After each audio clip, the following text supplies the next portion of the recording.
This underground labyrinth is said to have been made in a single night with powerful magic. It is a dangerous place, replete with traps. It bars entry to all who would dare.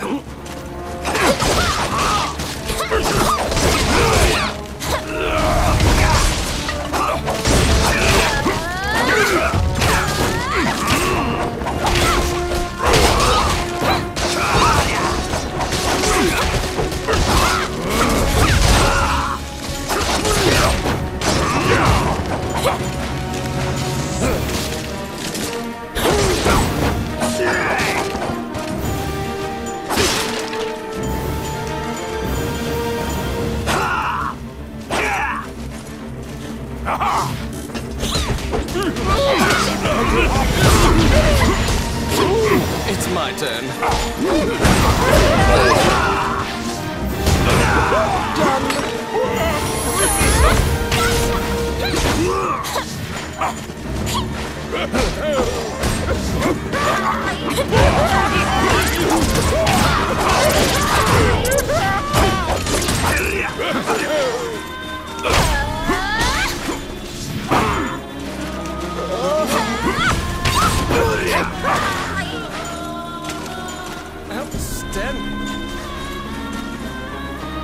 Out of the blue, a mouse darts out and leaps onto your palm. The rodent claims to be the apprentice of Wallace the magician. He says he was tasked with caring for the laboratory while Wallace was gone, but it is beset by malevolent magic users. When you ask about Lucane, the apprentice answers that his master's friend went into the labyrinth and hasn't returned. Your quest to find Lucane is delayed as you attempt to liberate the lab for Ricky the Magician's apprentice.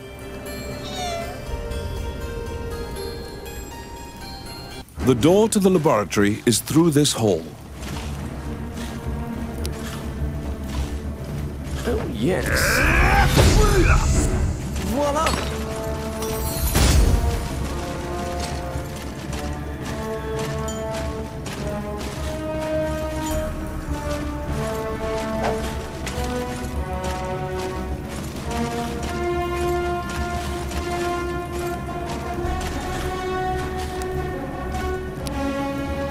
Let's see. Oh, yeah.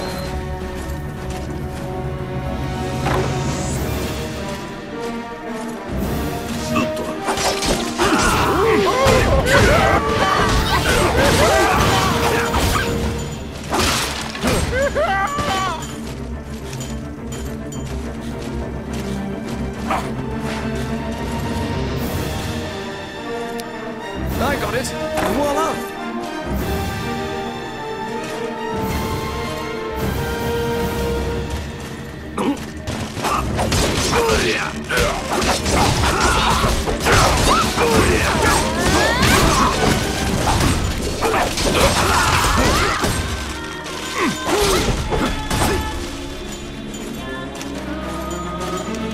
Oh my.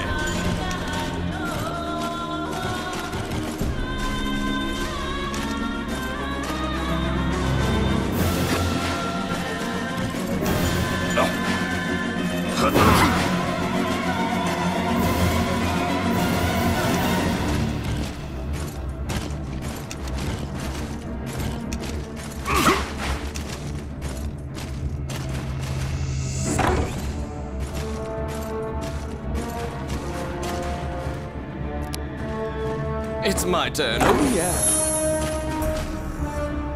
Because the laboratory was being misused, some of the experiments housed within have now run amok.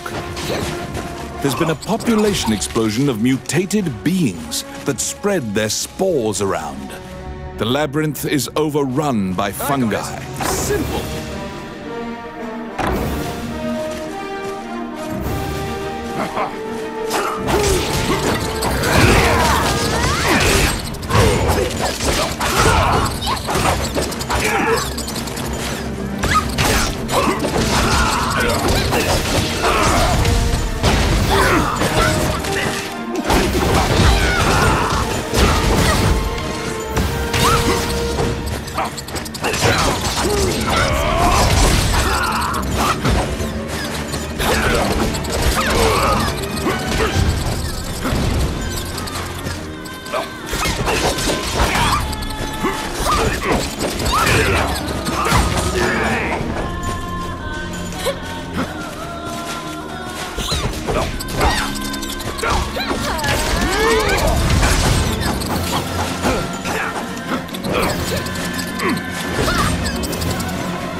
Oh, yes. Oh, yeah.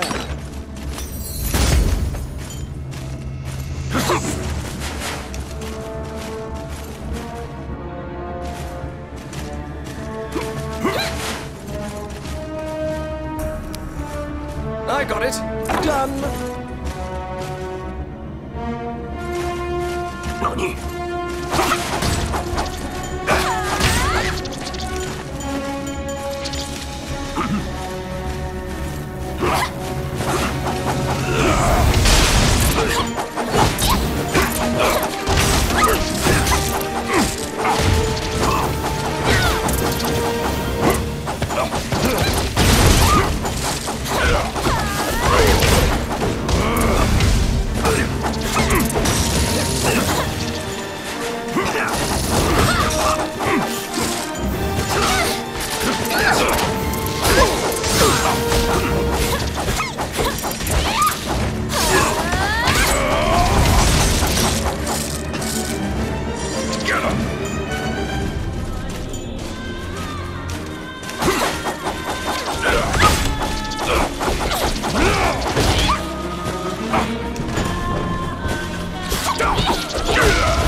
It's my turn.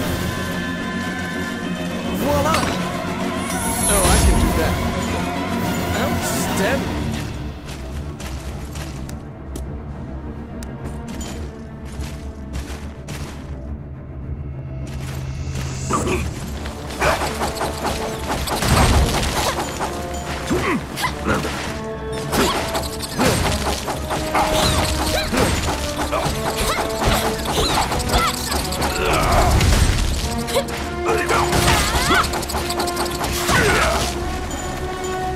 Filthy Luca.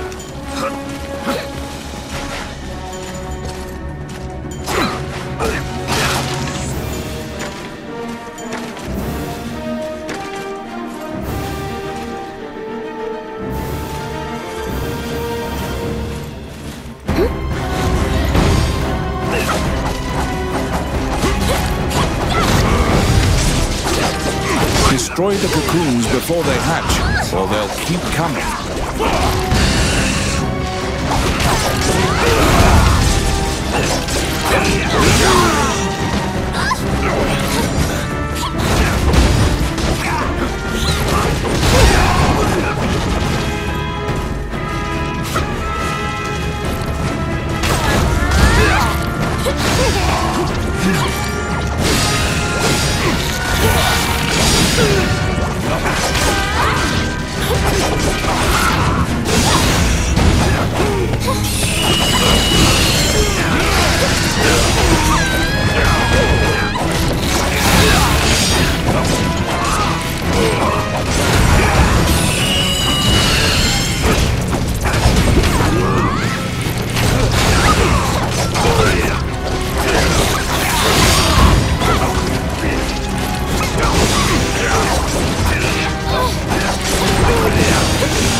found some bones that seem to belong to Lucane in the depths of the labyrinth. The tattered raiments and jewelry leave no doubt that the corpse is indeed Lucane's.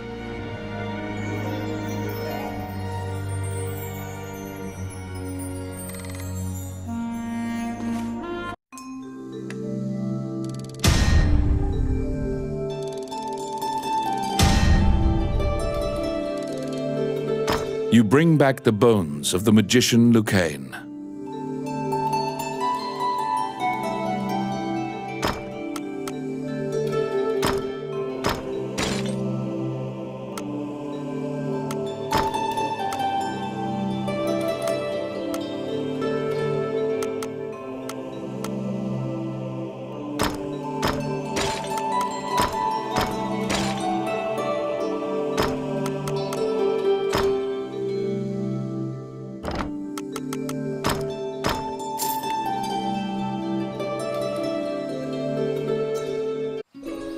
You found Lucane, but he was dead. Wandering One, how can I help you?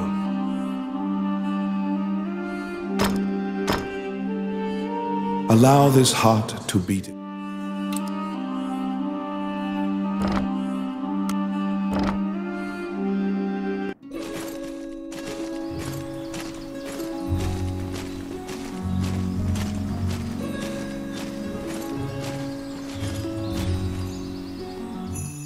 When you enter the laboratory, the fairy frantically flits around you, as if it senses your uneasiness. Upon seeing Lucane's bones, the fairy enters into a panic. She begins tugging at your arm to get you to leave the tower.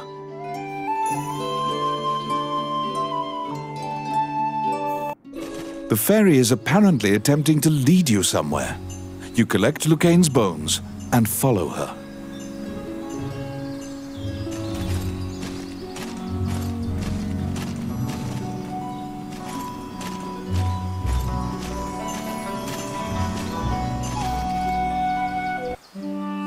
As you enter, a kindly voice echoes from the back. You seem to be in need of help, a monk says, and approaches you. You nervously hand the monk the bones of Lucane.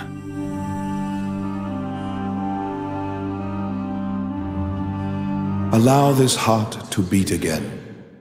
Quench their thirst. Lead the wandering soul back. Reverse death, and awaken them. The prayer reaches the goddess, and the pile of bones is once again given flesh. Lucane, shocked to find himself alive, thanks you profusely. He tells you to visit him at his laboratory and leaves.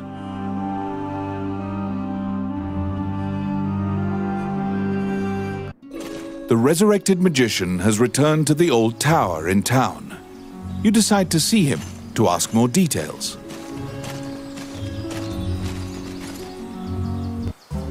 Welcome to my shop. What would you like?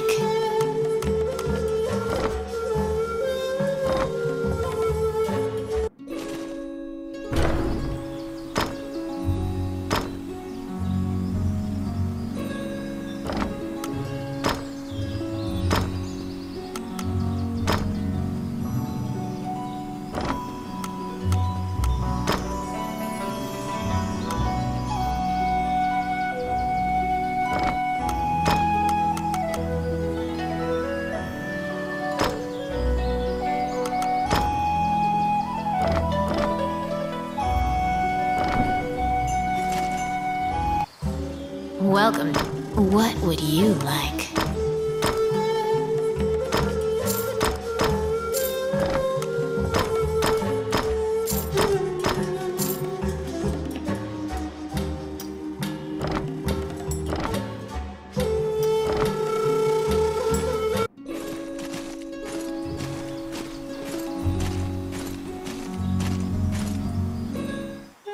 The magician Lucane is waiting for you in the laboratory of the old tower. It seems that dying had an adverse effect on his short-term memory. Lucane can't remember why he went to meet Wallace. Lucane is researching magic called runes, which are closely tied to spirits and fairies. Lucane introduces his fairy friend to you. Her name is Tiki. She left the fairy forest due to her strong curiosity. He thanks you again for saving him and allowing him to enjoy life's rich pageant. He displays his magic trinkets. Lucane says he'd be happy to sell you these items at a fraction of the normal price and answer any questions you have. What will you ask?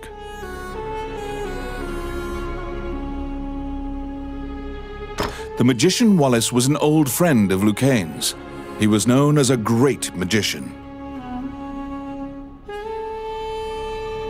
He sealed that group, or myopia of Cyclopes, in a labyrinth and saved the land. He also mentored young magicians in his tower.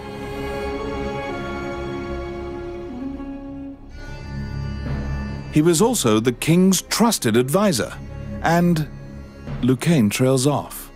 It seems that Lucane's memory has failed him again. Before you realize it, Tiki is following you around. She seems to have taken a liking to you. She will accompany you on your adventures henceforth. Fairies are known to be adept at finding hidden things.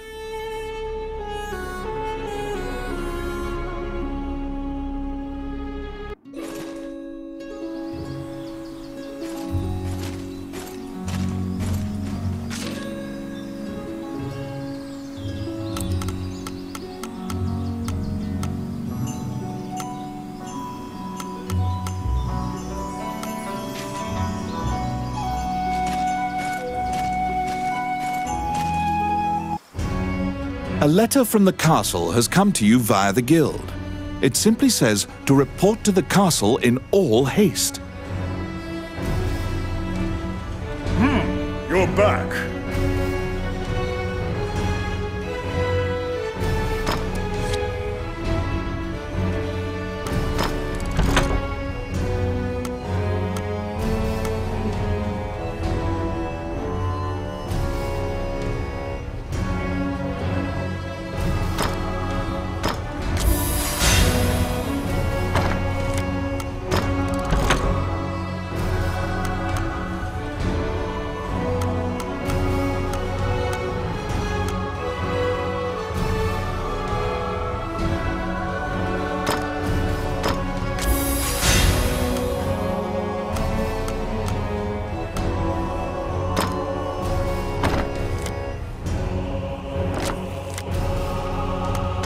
I have a request.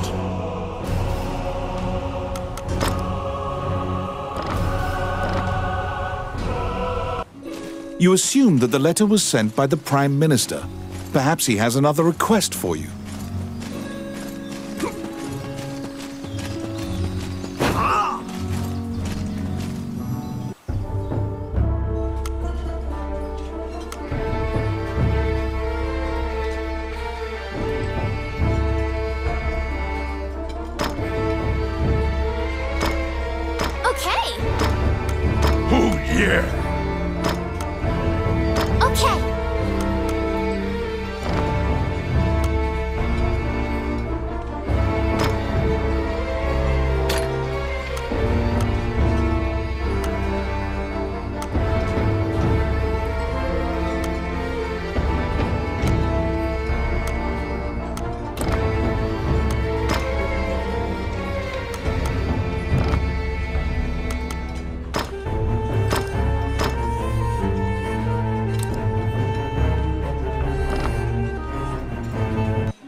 Count Dean is waiting for you at the throne room.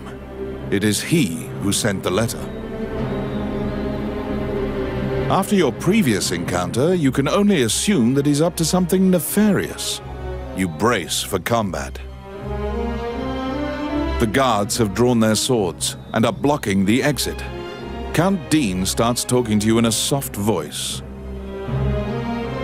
He says that he has personally requested your assistance in performing a task for him.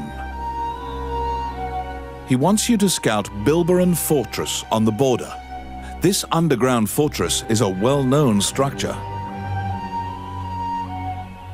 Originally built to defend against the Orc army, it now lies in Orc hands. Scout them and learn their invasion routes. It is a very dangerous mission, but refusal means that you will be at the mercy of Dean's guards. You accept. Per Count Dean's request, you agreed to infiltrate and surveil the subterranean fortress at the country's border.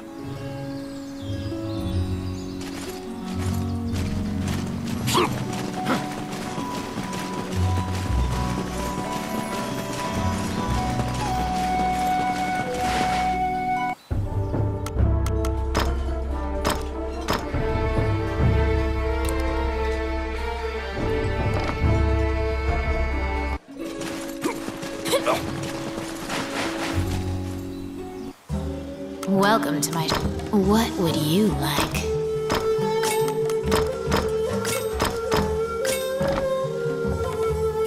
Which one do you want?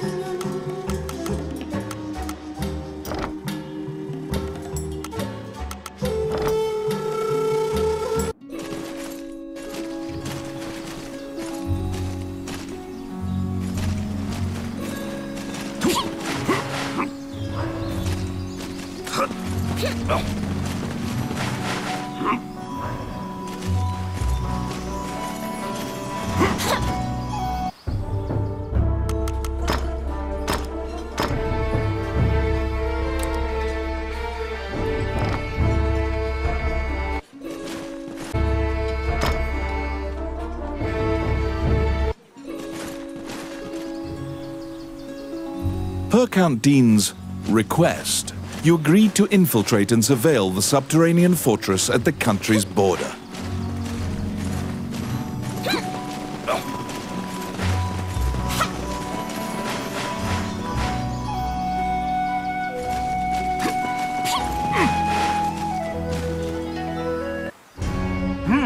You're back.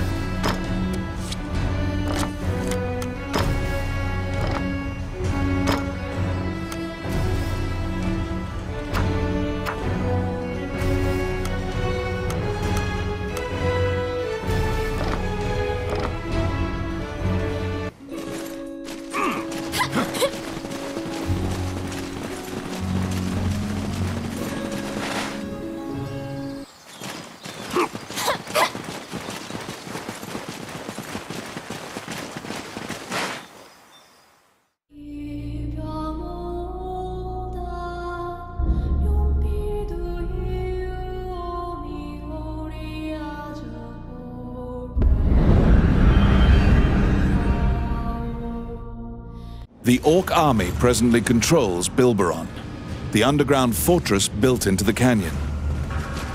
The King's army has been mounting a fierce offensive to try and reclaim the fortress.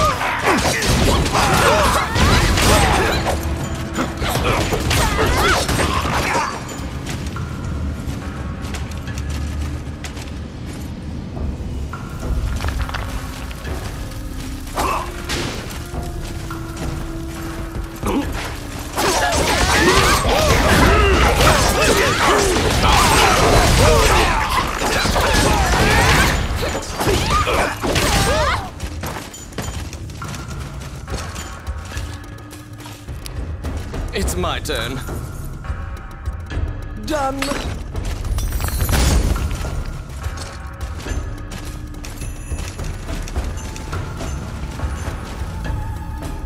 You step into the enemy kitchen.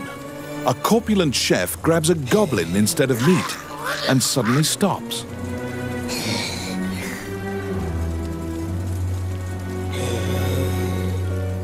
The cook sensing your presence, stares directly at you. Luckily, her sight's not so keen, so she doesn't notice you.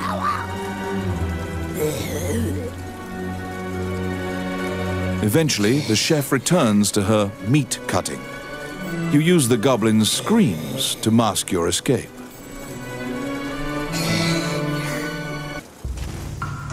Be careful!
I got it.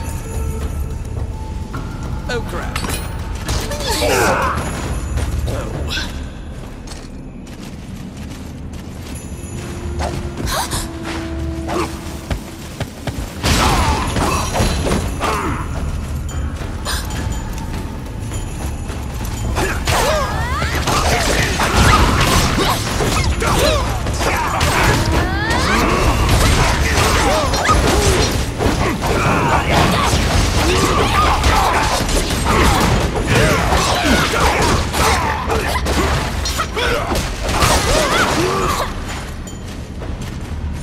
Oh, my.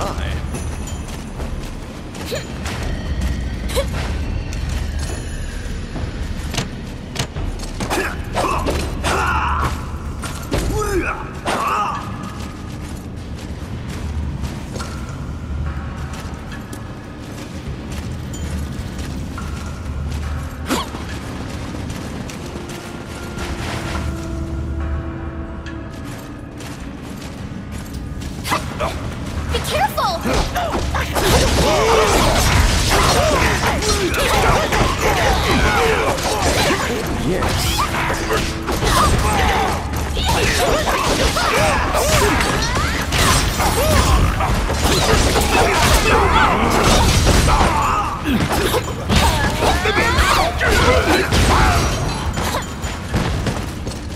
Oh, my.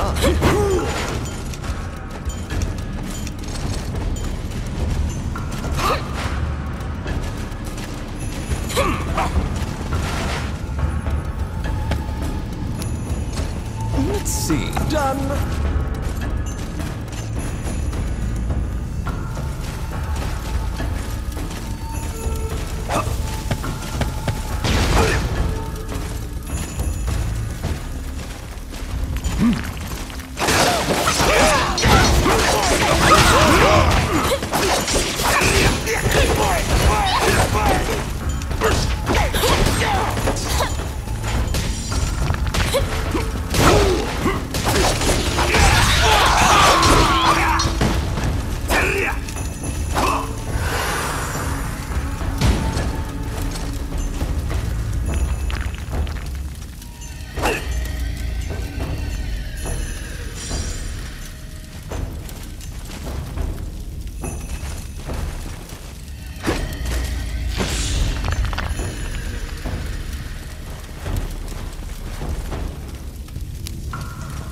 I got it.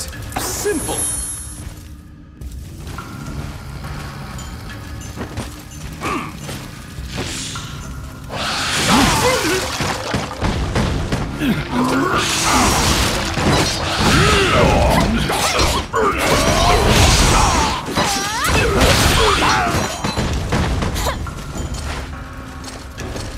Filthy Luca.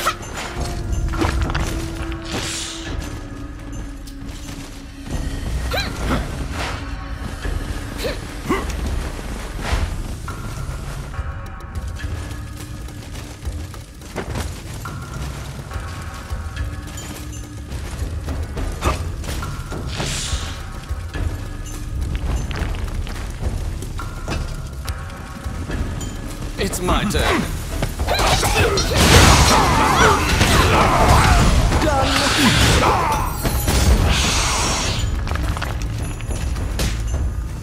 Oh, I can do that. Oh my.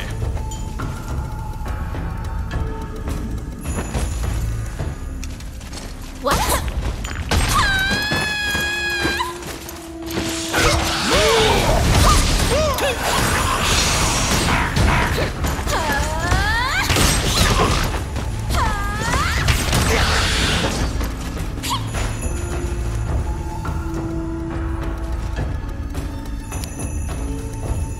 Oh yes. Voila!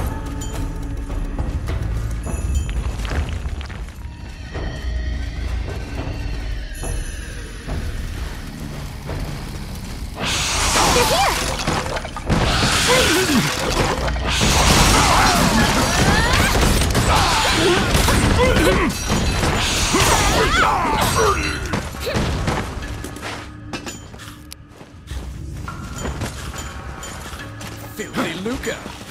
It's my turn. Simple.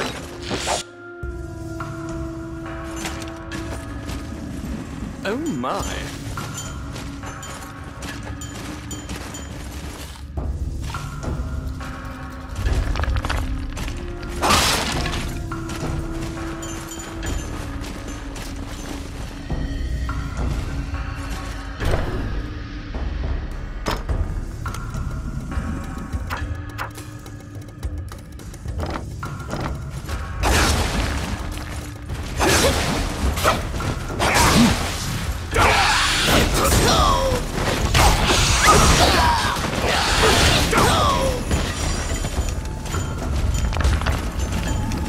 Oh, I can do that. What?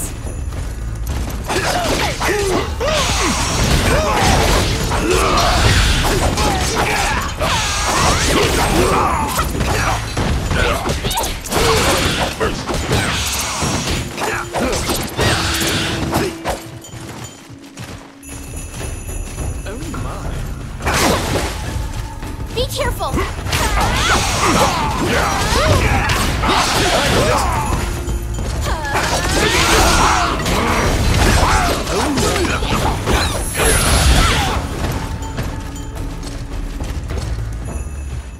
Outstanding. Oh my. Ow! Filthy Luca. Oh my. That really hurts. Oh.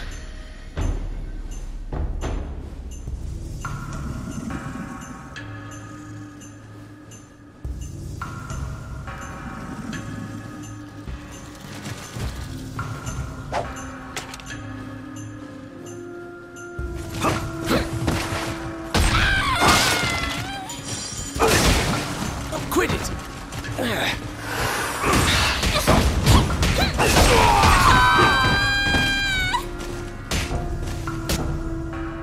At the bottom of the stairs is an area connected to the sewers. This seems your most likely escape route.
After defeating the Minotaur, you move through the sewer's filth.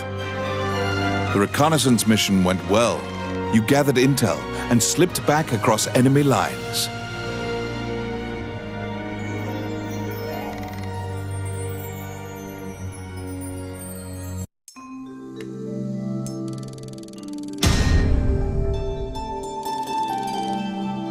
Among the treasures you claimed is the great sword of the hero Javelin.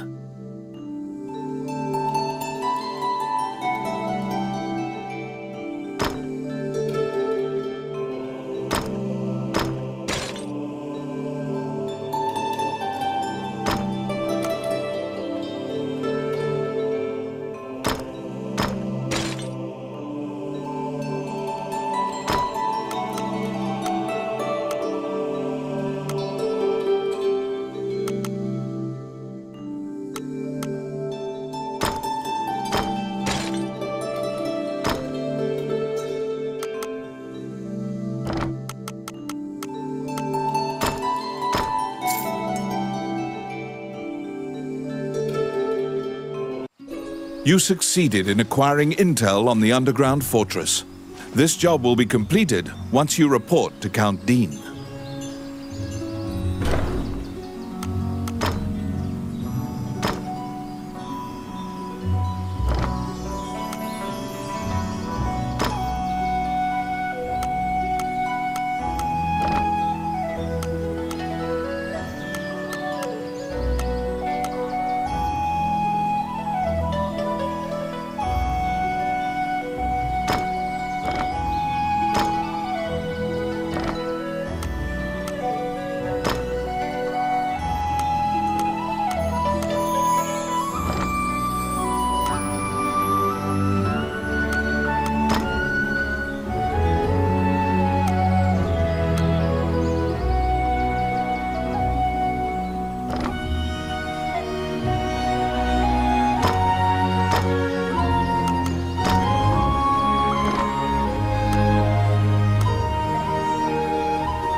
Welcome to my shop. What would you like?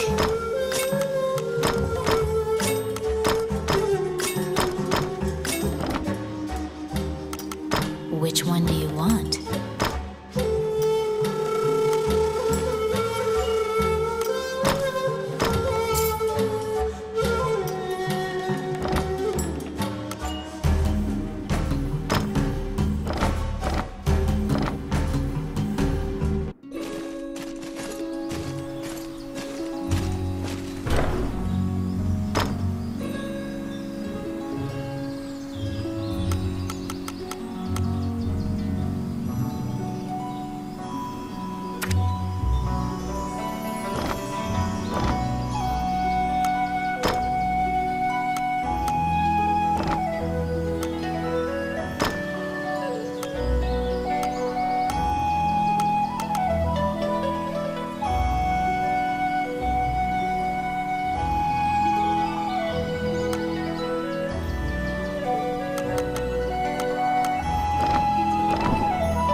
Wandering one, how can I help you?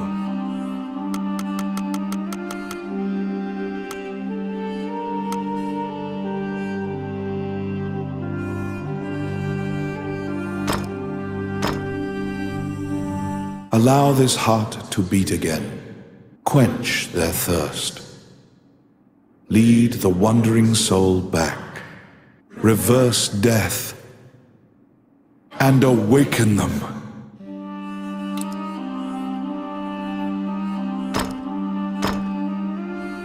Allow this heart to beat again. Quench their thirst. Lead the wandering soul back. Reverse death. And awaken them.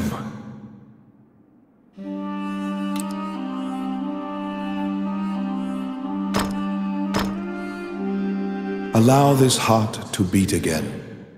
Quench their thirst.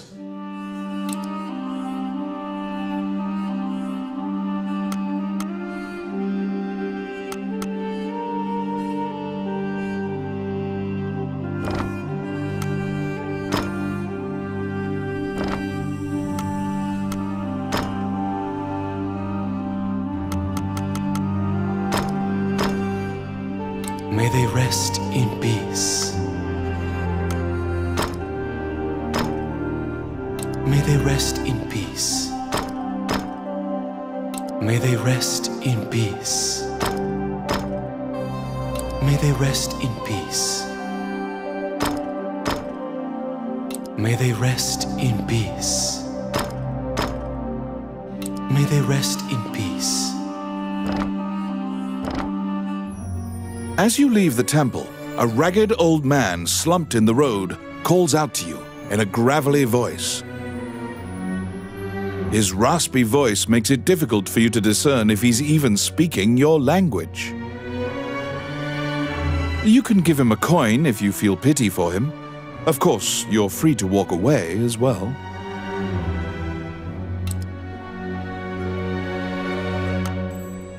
He doesn't even acknowledge the coin. He mutters over and over. You probably won't be able to communicate with him, no matter how long you strain your concentration.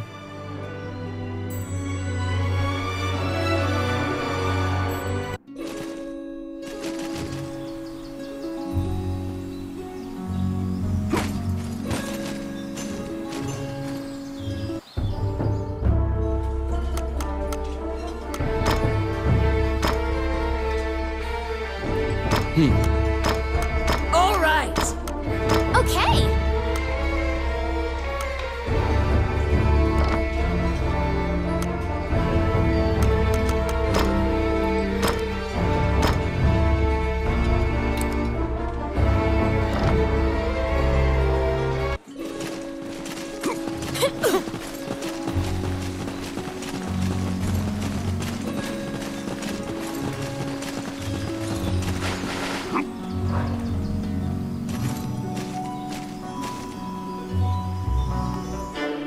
You report everything you learned to Count Dean.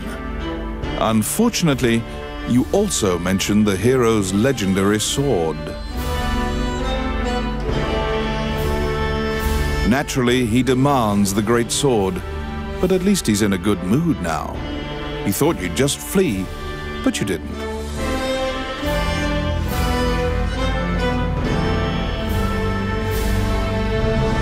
It seems that he thinks much more highly of you now. Dean confides in you some of the problems in the castle. Once the king went missing, the Prime Minister began recommending the Archduke MacNeil of Bulgar to the throne.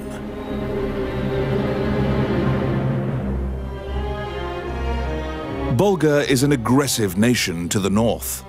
MacNeil is related to the King of Highland and has a legal claim to the throne.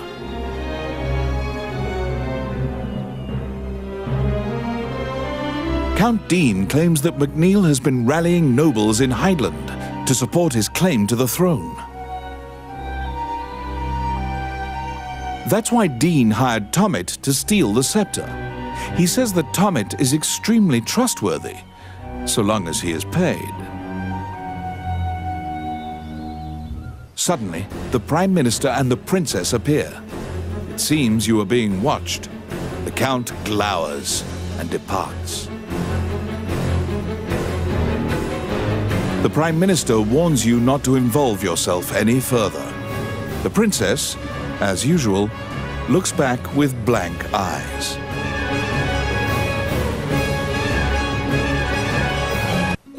Since you completed the job at the castle, you return to the Adventurers Guild to tell them what transpired.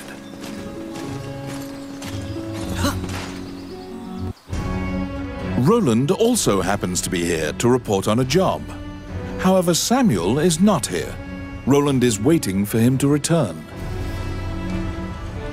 Roland thinks that he just missed him and asks you to track down the Guildmaster and bring him back.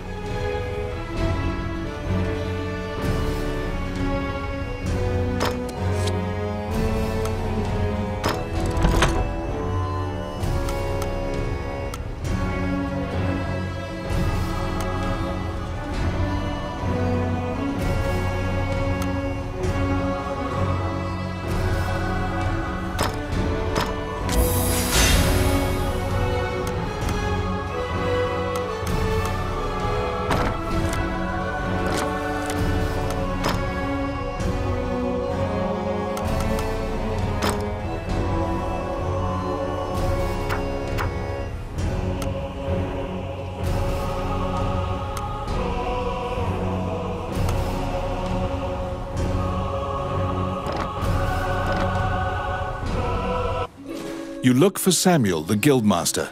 He should be somewhere in town.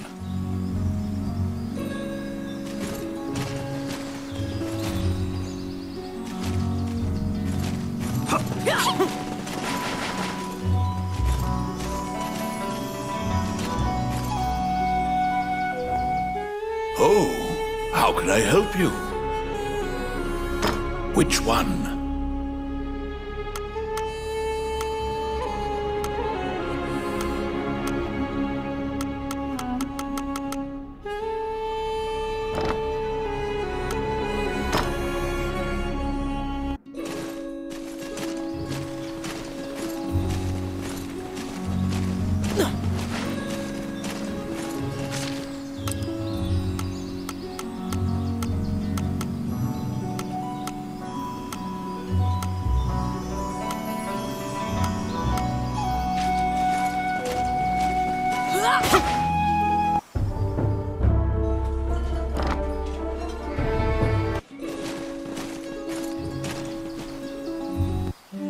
Wandering one, how can I help you? A giant man in armor finishes his prayers and turns around. His pensive expression quickly turns fierce as he sees you.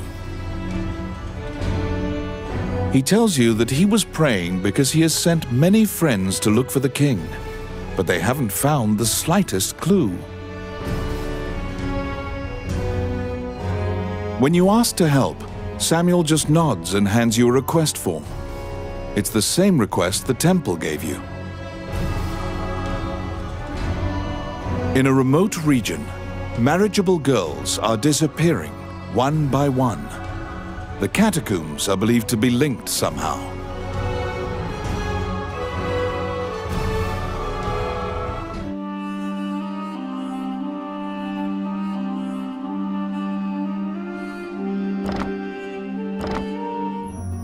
As you leave the temple, a ragged old man slumped in the road calls out to you in a gravelly voice. His raspy voice makes it difficult for you to discern if he's even speaking your language. You can give him a coin if you feel pity for him. Of course, you're free to walk away as well. He doesn't even acknowledge the coin. He mutters over and over. You probably won't be able to communicate with him, no matter how long you strain your concentration.